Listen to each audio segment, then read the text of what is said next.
Bonjour à vous toutes et à vous tous, j'espère que vous allez bien et une fois de plus je vous retrouve pour une vidéo sur l'astrologie et celle-ci elle vient faire suite à la vidéo que j'ai postée en début de semaine récemment donc intitulée comment lire son thème astrologique en 3 points clés. Alors vous voyez je profite de mes vacances pour être productive et donc si vous l'avez écouté vous vous rappelez peut-être que j'avais choisi d'utiliser le thème natal de Thierry Ardisson parce qu'il offrait des placements particulièrement limpides par rapport aux attributs astrologiques traditionnels, mais aussi parce que il me semble que c'était un homme qui finalement a réussi à incarner son thème de façon plutôt remarquable. Alors, si l'astrologie vous intéresse, si vous avez envie d'apprendre comment elle fonctionne, est-ce que l'on peut faire avec un thème natal, comment on peut guider sa vie, mais aussi comprendre et gérer ses relations, je vous propose aujourd'hui d'étudier les thèmes comparés de Thierry Ardisson et de son épouse Audrey Crespo-Mara. Alors je vais rendre à César ce qui appartient à César et c'est une auditrice vraiment sympathique qui me l'a suggéré suite à la vidéo justement sur le thème natal de Thierry Ardisson en début de semaine. Alors je vous invite à écouter cette vidéo en préambule de celle-ci parce qu'elle vous permettra de mieux comprendre les relations entre ces deux personnes-ci. Alors j'ajoute que cette auditrice avait fort justement remarqué qu'Audrey Crespo-Mara avait son soleil en Cancer, zone vide dans le thème de Thierry Ardisson et qui justement cherchait à se remplir. Alors une fois de plus je vous renvoie, j'insiste un peu, à la vidéo précédente mais parce que ça fera beaucoup plus de sens pour écouter cette étude de synastrie. Alors voilà, merci à vous encore, et d'ailleurs de m'avoir soufflé cette idée, et je vous dédie cette vidéo, évidemment, c'est la moindre des choses. Alors pour reprendre la définition de l'astrologie donnée la dernière fois, l'astrologie c'est la pratique de relier les corps célestes à la vie et aux événements sur Terre, et la tradition qui a ainsi été générée. C'est une tradition donc qui comprend l'établissement et l'interprétation d'un thème astrologique dont le plus connu est le thème natal peut-être et qui est celui qui consiste à dresser la carte du ciel au moment de la naissance d'une personne, c'est-à-dire au jour, à l'heure et à l'endroit précis. Donc c'est une carte qui, l'astrologie suit un modèle géocentrique qui fait entrer en compte l'espace et le temps. Donc c'est pour ça que ces informations sont requises pour faire un thème. On va vous demander voilà, date de naissance, mais aussi l'heure et le lieu, c'est vraiment important. Et puis évidemment, on peut monter un thème pour toutes sortes de naissances, la naissance d'une relation, d'un travail, d'un projet, etc. Comme je vous le disais aussi la dernière fois, il y a 1000 façons de faire un thème astral pour 1000 raisons. Donc ici, on va s'occuper de comparer deux thèmes, les deux thèmes natals d'un couple en l'occurrence connu et de considérer quelques éléments. Alors je dis quelques éléments seulement parce que sinon cette vidéo pourrait durer des heures et ces éléments on va voir vont nous indiquer en fait ce qui reliait ces deux individus mais aussi ce qui pouvait les challenger en étudiant les relations entre les planètes respectives, donc en comparant les deux thèmes et les planètes respectives et les aspects qu'elles vont faire, donc et leur position au sein des constellations et les répartitions au sein des maisons astrologiques, ces dernières représentant les secteurs de vie. Alors petite parenthèse, hors sujet, mais le mot considéré, presque hors sujet, signifie littéralement avec les étoiles. Et ça nous donne bien une idée en fait de l'importance que le ciel a toujours joué dans la vie des hommes avec un grand H. Alors commençons par ce soleil d'Audrey Crespo-Mara qui se situe en Cancer à 16 degrés, donc en opposition au soleil de Thierry Ardisson à 15 degrés en Capricorne. C'est super intéressant les synastries parce que souvent, sinon toujours, on a toujours voilà, des points de contact comme ça sur les angles ou sur le soleil, enfin sur des choses vraiment qui sont vraiment les piliers du thème. Donc voilà, là déjà on a les soleils en opposition et ça va déjà soulever un nombre de points vraiment intéressants. Alors d'une part parce que je vous disais précédemment qu'on sentait chez Thierry Ardisson une recherche émotionnelle importante, mais aussi compliquée en raison de sa Lilith rétrograde en Poisson et de sa zone Cancer vide, de son ascendant conjoint Uranus en particulier, qui lui assis, si on peut dire, au bord de la cubside Cancer, donc prêt à plonger dans ses eaux matricielles dans son thème vide, et qui a besoin malgré tout d'une indépendance qu'il va défendre farouchement, avec peut-être une inquiétude de devoir compromettre sa liberté et aussi le manque d'eau général sur son thème, qui vient donc trahir une carence au niveau émotionnel que l'individu cherchera à combler, à compenser. Donc voilà, on le sait, les relations à l'autre, elles nous servent de miroir pour venir refléter les parts de nous inconscientes qui doivent venir s'activer pour nous faire grandir. C'est ce que Jung appelait le processus d'individuation. Et l'autre, c'est aussi le miroir qui parfois nous renvoie l'image de traits qu'il nous faut maintenant transformer car ils ne nous servent plus ou parce qu'ils nous servent mal. Donc dans le cas qui nous occupe ici, on voit que le soleil d'Audrey Crespo-Mara, dont ce signe sensible, doux, vulnérable, mais aussi tenace, parce que le Cancer sait protéger les siens, en faisant opposition au soleil de Thierry Ardisson en Capricorne, un signe de terre pratique, où l'autodétermination et l'action donc individuelle déterminée au service de l'ambition prévalent, nous indique un aspect de tension. Et leur challenge ici, ça va être de faire un compromis, de se rejoindre donc au milieu de cet axe. Et le soleil, je vous le rappelle, c'est le cœur de la personne, c'est l'essence énergétique, et les qualités du signe solaire sont innées, c'est ce que l'on est, c'est le bagage avec lequel on arrive, si vous voulez. Donc, le soleil d'Audrey Crespo-Mara en maison 3, on a ici quelqu'un pour qui les idées et la communication, mais aussi la famille proche peut être importante, en particulier la fratrie. Et ce soleil est aussi conjoint à Vénus. Bon, on a 6 degrés d'écart, c'est pas une conjonction exacte, mais en même temps, c'est une conjonction de signes et l'influence est certaine. Et puis Vénus, planète dite bénéfique, l'est encore plus donc sur une carte nocturne comme la sienne, c'est-à-dire que le soleil, son soleil, il est en dessous de l'ascendant, elle est née la nuit. Donc Vénus qui représente l'amour, les plaisirs, mais aussi la valeur que l'on se donne à soi, aux autres, les biens matériels, à la vie en général, va être renforcée, même si elle est encore ici sous les raies du soleil. Donc elle est combuste. Je vous disais la dernière fois aussi, il y a cet écart, il y a cette notion de 7 degrés pour les planètes à partir du soleil. Et si une planète est dans ces 7 degrés par rapport au soleil, on dit qu'elle est combuste, c'est-à-dire qu'elle perd de sa force. Mais bon, la Vénus est en secte nocturne, donc voilà, ça se mitige. Je vous disais aussi la dernière fois, rien n'est tout blanc, rien n'est tout noir. On a aussi des contradictions. Et puis, de son côté, Thierry Ardisson, lui aussi, il a quelque chose conjoint à son soleil, et il a Jupiter. Alors, Jupiter est en maison 7, et le soleil en maison 8, parce que j'utilise Placidus, c'est plus précis, je trouve. Et donc, c'est un soleil en maison 8 qui va aller rechercher la profondeur dans les relations intimes. Ce qui est intéressant, c'est que Jupiter, comme Vénus, c'est aussi une planète bénéfique, qui va représenter la croissance, les opportunités, mais aussi la générosité et la loi.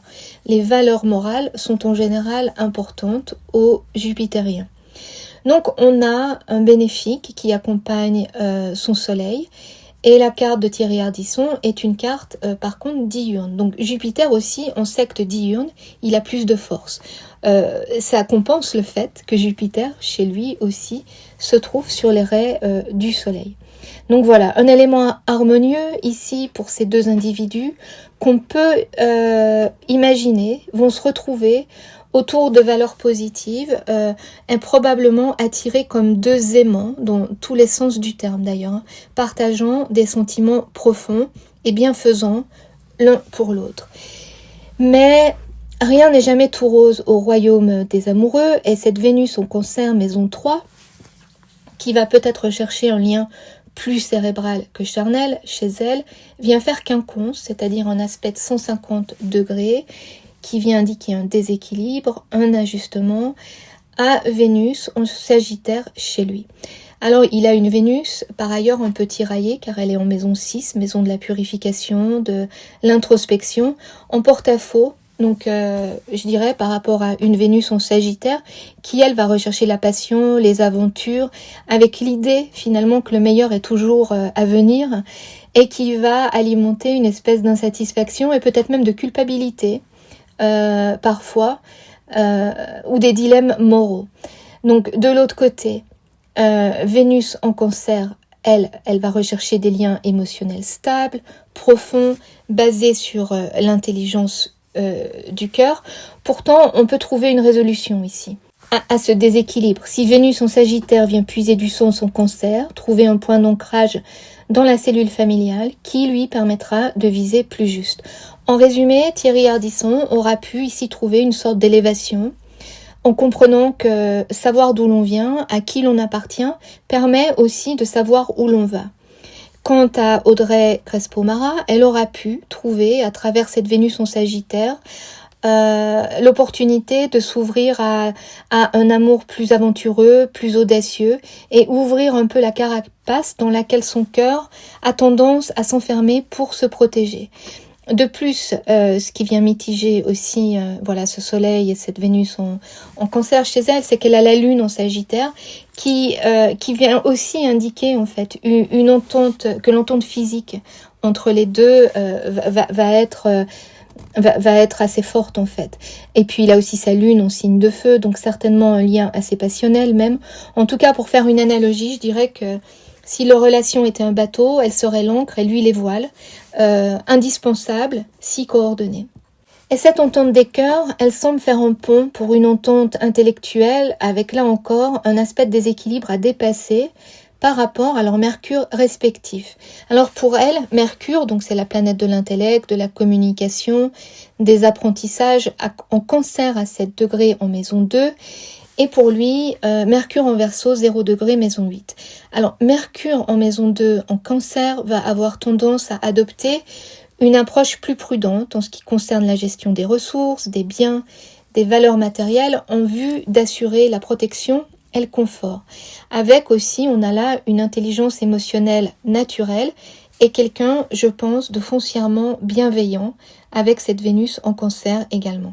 Quant à lui, Mercure en Verseau en maison 8, ça nous donne un mental, une fois de plus, dirigé vers plus de profondeur, en même temps qu'un détachement par rapport aux autres. Avec le sentiment d'être hors du lot, le Verseau peut se manifester par une certaine arrogance. Son Mercure est conjoint à Mars, comme on l'a vu dans la vidéo précédente, qui va nous donner une forme de communication acerbe et parfois blessante. Tout ce qu'un Mercure en Cancer voudra éviter.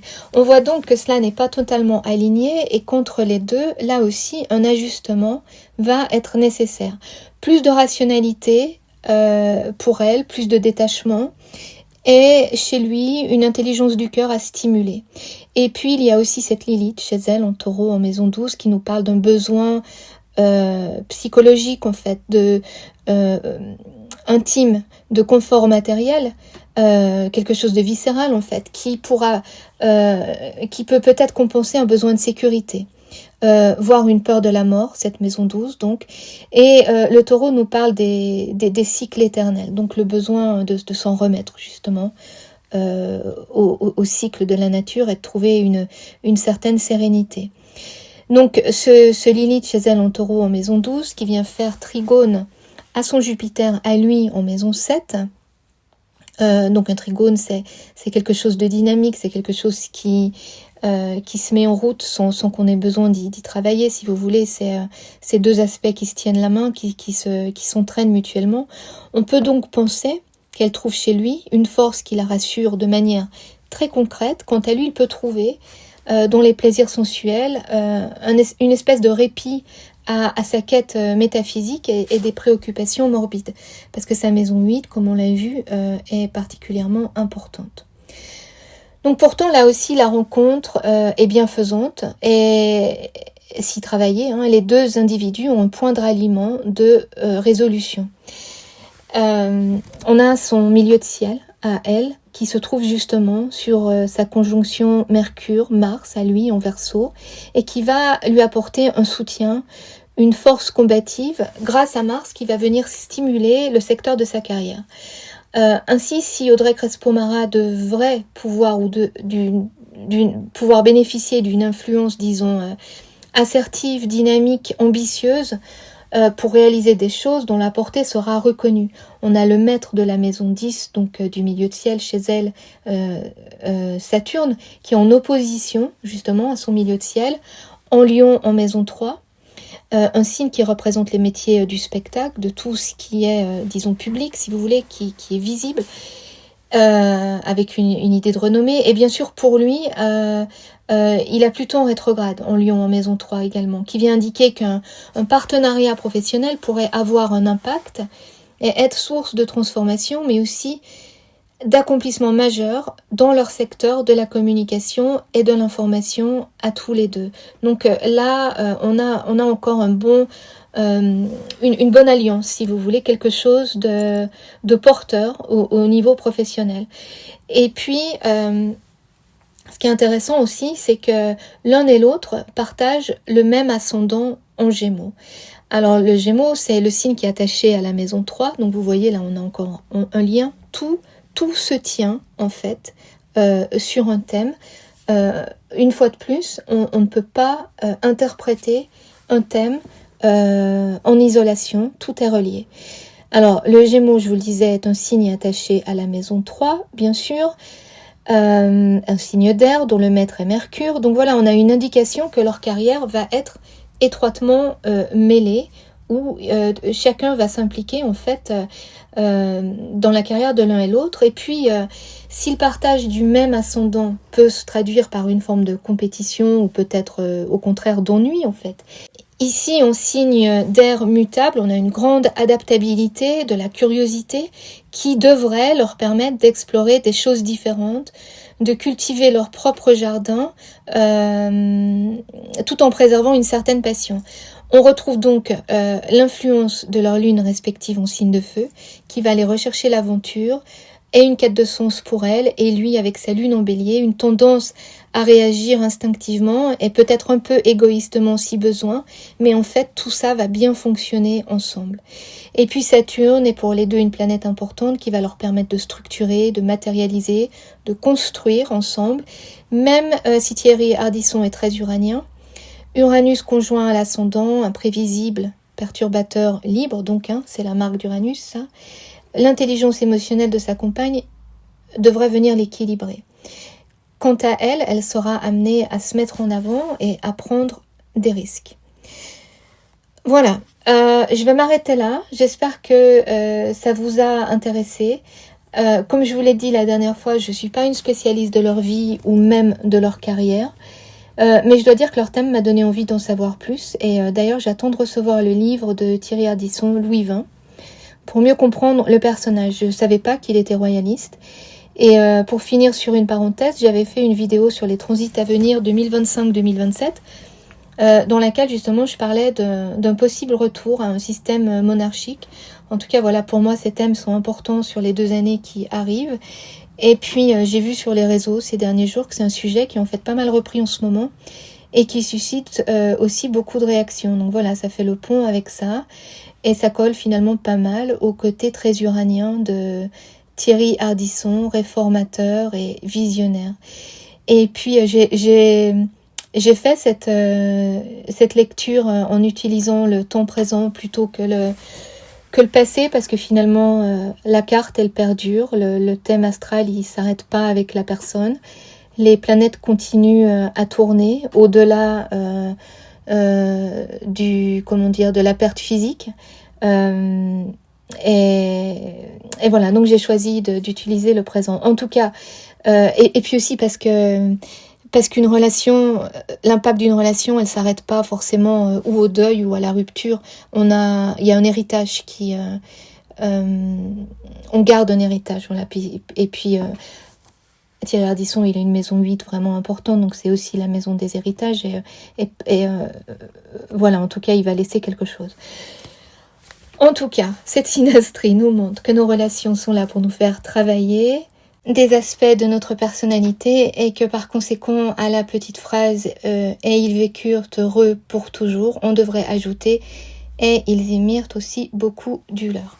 Merci de votre écoute, à bientôt pour une autre vidéo et puis comme d'habitude, merci pour vos likes et vos abonnements. Je vous souhaite une bonne journée, une bonne soirée et de bonnes vacances.